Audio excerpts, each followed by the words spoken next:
Artan Koku ta' 25 sena resident il-Pjeta tressaq il-qorti Mixli li kien kompliċi fil-hold-up li sar minn ħanut tal-ġeellerija f'Tinjaf ta' Sliema fil-bidu tax-xahar li għadda. Il-pulizija xlietu li hemm fil-loġistika dwar kif kellu jsir il-hold-up. Koku ilu jgħix Malta snin u jifhem sew bil-Malti tant li l-proċeduri fil-qorti kontrih saru bil-Malti.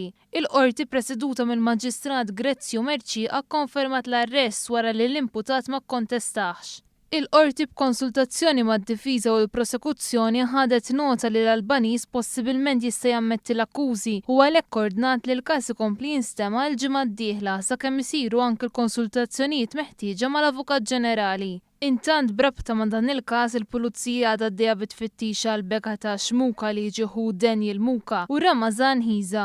Daniel Muka żagħżugħ Albaniż se tkun investigat dwar l-istess każ fejn tressa l-qorti Mixli b'attentat taqtil wara li allegatament ippunta arma tan-nar lejn il-pulizija meta marru biex jarrestawh f'Paċivil. Il-hold-up seħ fil-5 ta' Ottubru mill-ħanut ta' Diamonds International li jinsab f'Tinja Point f'ta' Sliema. Dakinhar żewġ irġiel libsin parrokka daħlu fil-ħanut u faqgħu bosta vetrini li sabu qudiemhom u serqu dak kollu li ġie għal idejhom. Huma poġġew l-oġġetti ta' valur f'żewġ basktijiet u ħarbu minn fuq il-post permezz ta' vettura li kienet qed tistennihom taħt il-mini ta' Tinja. Huwa stmat li l-valur tal-ġojjel li misruqa jista' jlaħħaq in-9 miljun euro. Il-każ ġie diferit għall-4 f'nofsinhar.